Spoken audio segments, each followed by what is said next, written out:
So students, today we will study chapter 5, transpiration, and I will show you what are the different the topics included in the transpiration here. So in the transpiration you need to study the rise up of water up to the xylem, general idea, transpiration, this process and significance. Experimental work also we will study here. Experimental work will include the loss in the weight of potted plant or leafy shoot in a tube, the use of cobalt chloride paper to Ganong spotometer, yes, which is used to measure the rate of transpiration and its limitation. Also we are going to study the effect of external conditions on the rate of transpiration.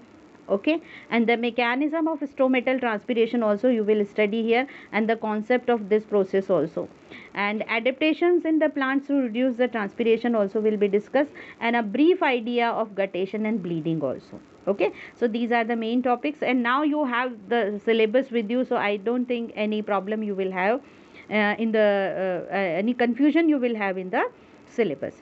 So what is transpiration? Transpiration actually, like all living organisms, plants also require an excretory system to discharge excess water from their body. Like all the other that animals, they have a particular excretory system through which the water as well as the waste product along with water are excreted out. What are the mechanisms present in the plant in order to excrete the substances? So plants also require an excretory system to discharge excess water from their body, and this process of elimination of excess water from the plant body, this is known as the transpiration. So जब excess water जो है plants जब remove करेंगे, then this process is termed as the transpiration. So kind of excretory process you can consider it. It is generally the evaporation of the water from the surface of the leaf. What is transpiration? That is, the water actually escapes out through the stomata in the form of water vapor. During this process of transpiration, water molecules in the plant tissues are removed from the aerial parts of the plant. Aerial parts means the leaves are there. Only a small amount of water absorbed by the plant is utilized in the growth and development, and rest is eliminated in the transpiration. Okay, जितना भी water roots absorb करती हैं उसमें से plant को जो need होती है उतना पोर्शन ही वाटर का यूज़ होता है. Remaining water actually goes out in the form of water vapor, okay, through the surface of leaves, or the aerial parts are involved.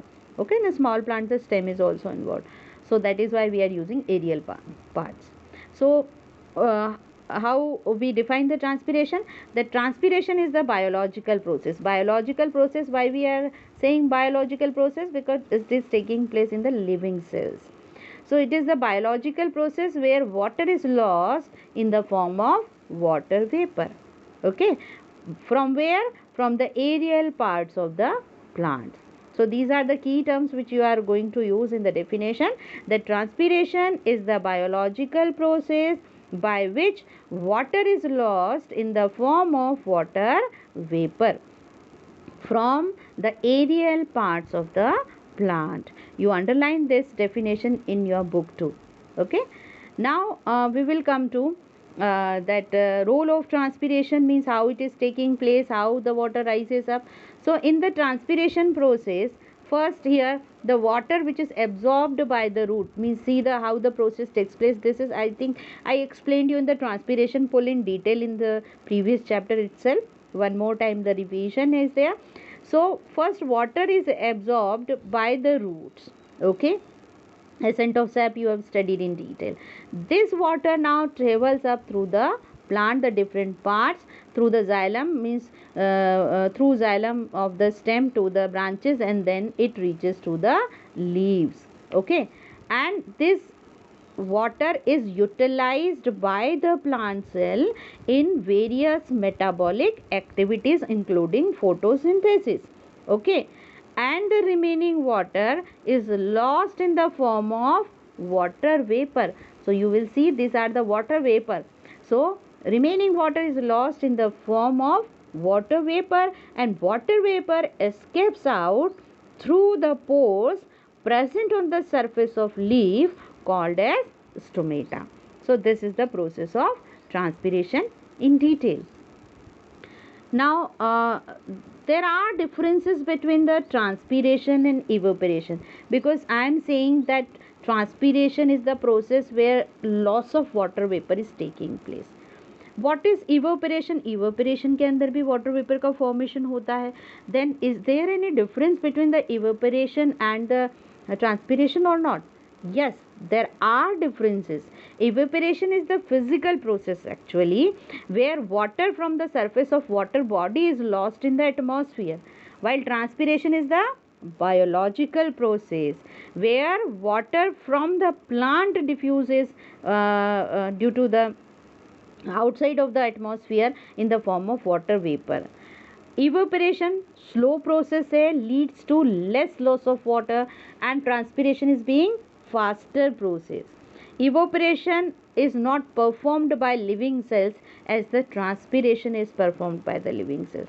तो transpiration और evaporation दोनों similar नहीं है, दोनों जो है डिफरेंट मेथड्स हैं.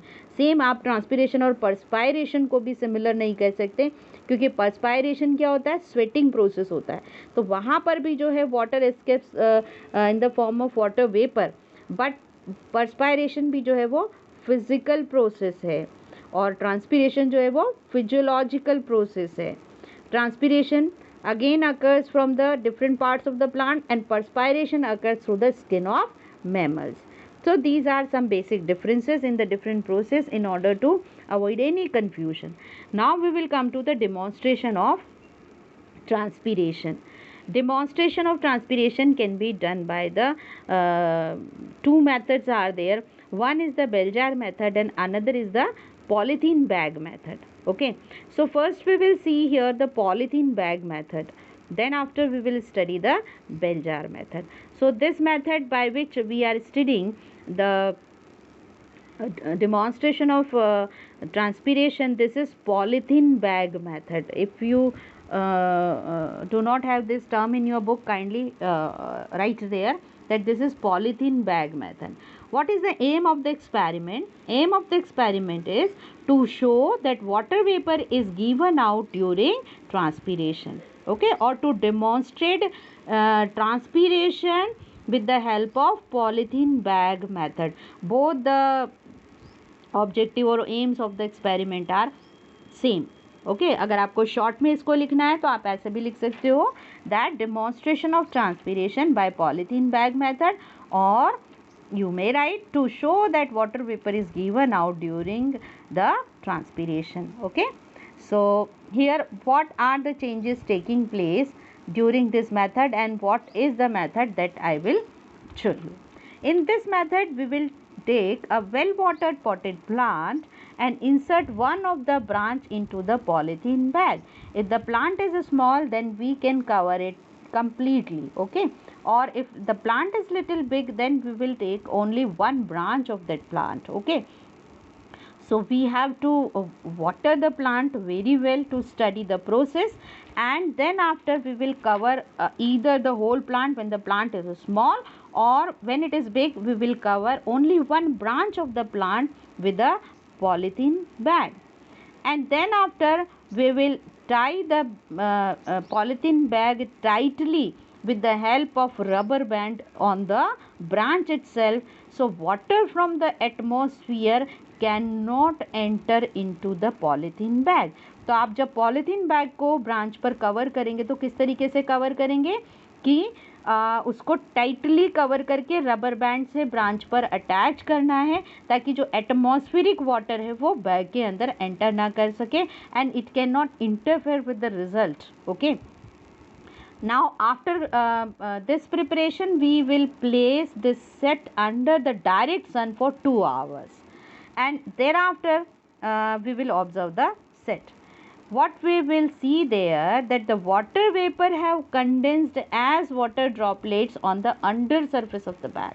You will see that water vapors, they have undergone condensation. The few droplets of water will be seen by you on the inner side of the polythene bag, and this observation proves that the plant loses water as the water vapor.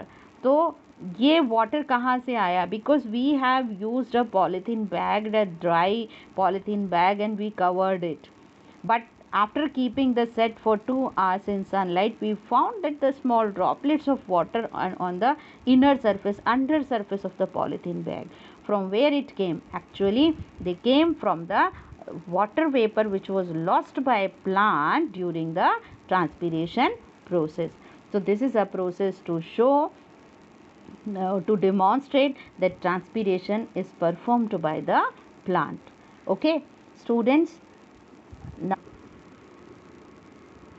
so after these reasoning question, that why do we use the well watered plant, why do we tie the polythene bag tightly with the rubber band, these all questions you just keep in your mind to answer there. Then next we will come to the portion or the experiment to demonstrate transpiration in plants by the bell jar method. So kindly add this word also, bell jar method. Okay, because here we are using that glass cover, that we call it as the bell jar. Take a well watered plant for this. What are the requirement? How do we set up?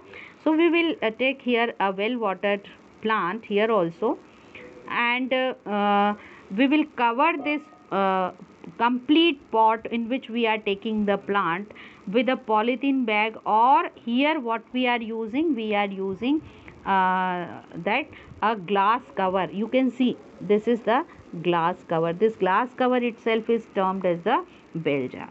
So we will cover it with the bell jar and cover it with a large bell jar and seal the joint between the jar and the plate with the Vaseline, because we are going to keep this pot on a plate. है ना, base पर आपको कुछ रखना पड़ेगा, plate हो या tile हो, whatever you are using. And afterwards we are putting this large bell jar to cover the whole plant along with the pot. Okay, and here what are we going to do? We are going to seal both these surfaces, जो bell jar है और उसके साथ जिस plate पर हमने इसको रखा है, प्लेटफॉर्म पर यहाँ रखा है, उन दोनों जो के बीच जो स्पेस है उसको सील कर देंगे with the help of Vaseline.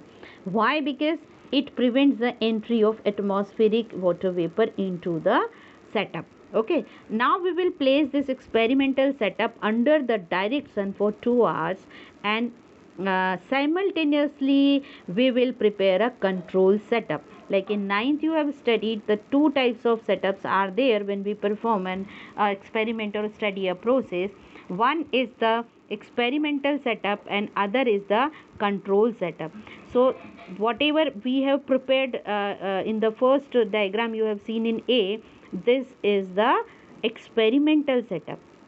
Now we need to prepare one more setup which is known as the control setup. Control setup is actually the copy of the experimental setup, except one thing, that the condition which we are studying in experimental setup is missing in the control setup. Okay, fine. So for this to set up the control one, what we are going to do here, we are taking that a watered pot without plant. अब यहाँ पर आप जो है एक pot ले सकते हैं, वैसे इस डायग्राम में नहीं दिखाया है, ले सकते हैं बट विदाउट प्लांट. एज यहाँ पर हमने जो है पॉट लिया है, तो यहाँ पर आप केवल एक सिंपल पॉट यहाँ पर लेंगे, ठीक है, और उसके अंदर प्लांट नहीं होगा. Only the thing is the pot is there, the empty pot. Okay, so for this pot we are taking without plant, and then after we will cover it with the bell jar. इसको जो है bell jar से हम cover कर देंगे. अब we will keep it for like 2 hours both the setup. Fine. Now what will be the changes in experimental setup and control setup? अच्छा, यहाँ पर भी वही चीज़ अप्लाई करना है. रिमेंबर, क्या चीज़ अप्लाई करना है आपको? Vaseline in between the surface of bell jar and the plate. Fine. Now we will keep these setups for 2 hours, both the setups in the light. After few that hours, even in half an hour only, you will observe that there are accumulation of the water vapor or water droplets under the surface of bell jar. Okay, सो आप ये observe करोगे कि bell jar की जो अंदर की surface है वहाँ पर वाटर ड्रॉप्स जो हैं वो डिपॉजिट हो गए हैं. Understood? What is the reason for it? Because these water droplets actually are the condensed form of water vapor which is released by the plant during the transpiration. But when you will observe the control setup, then you will not have this kind of water droplet on the inner surface of the bell jar in the control setup. Means no transpiration as plant is not there, so no transpiration is there, so no water droplets will be accumulated on the under surface of the bell jar in control setup. Okay, so this is confirmed because जब control setup में कोई भी water droplets नहीं दिख रही हैं, लेकिन experimental setup में जो वाटर ड्रॉपलेट्स दिख रही हैं, शो हो रही हैं, इन दोनों के कंपैरिजन से हम ये कहते हैं कि transpiration is the process by which water escapes in the form of water vapor from the aerial parts of the plant. So this is proved. Here also many questions based on the variety of this means setup. Okay, कि हमने ये जो है well watered plant क्यों लिया, control setup और experimental setup में क्या डिफरेंस है, what is the need of the control setup here. Many questions are framed because we are keeping here control setup in order to compare it with the experimental setup, because by observing the changes in the experimental setup, okay, we will prove that yes, this change has occurred because that same change is not found in the control setup. तो comparison के लिए ये control setup prepare किया जाता है. Then another method is there which is cobalt chloride method. Okay, cobalt chloride method is shown by me in the same diagram. You will see here that one paper sheet is shown in the B diagram. Okay, and in the C diagram also the blue color paper sheet. This sheet is actually cobalt chloride paper. So for this cobalt chloride method only the name will be changed. Okay, first we have done bell jar polythene bag method, second we have done bell jar method, and third we are doing cobalt chloride method. So cobalt chloride method will have the same setup of the bell jar itself, only the change is there that we are placing a dry cobalt chloride paper inside the bell jar. Okay, so after preparing the setup we will place the dry cobalt chloride paper, and there will be change in the color of dry cobalt chloride paper through which we will conclude that the transpiration has taken place. What color change is there? कि ये जो dry cobalt chloride paper होता है it is being blue in colour, and when it absorbs the moisture it changes its colour from blue to pink, क्योंकि water absorb करके जो है hydroxide बना लेगा और इसका जो कलर है वो ब्लू से पिंक हो जाएगा. Through that also we will conclude that the transpiration has taken place. So what we are keeping here in the B, that bell jar, you will see here that the cobalt chloride paper is placed. Okay, and in control setup also we will do the same thing. We are going to place cobalt chloride paper also. Now after keeping the set in this set in the sunlight for 2 hours, what shall we observe? We will see the change in the color of cobalt chloride paper. So in the experimental setup you will see the color of the cobalt chloride paper is changed from blue to pink, because water vapor arises, they undergo condensation, or that water vapor, water droplets are absorbed by the cobalt chloride paper और वो blue से pink में change हो जाता है. But when you see in the control setup there will be no change in the color of cobalt chloride paper. Okay, so this cobalt chloride paper actually absorb the moisture and change the color, turn into pink, and since no moisture is available in the control setup, so there is no change in the color, it remained blue in the control setup. So this proves that the water vapor actually arised due to transpiration in the plant. Okay children, so this is the method by which we will prove that transpiration is taking place in the plants. So in all three methods are there. I am summarizing. The first method which we have discussed is the polythene bag method. The second which we have discussed, that is bell jar method, and third is the cobalt chloride method. Okay.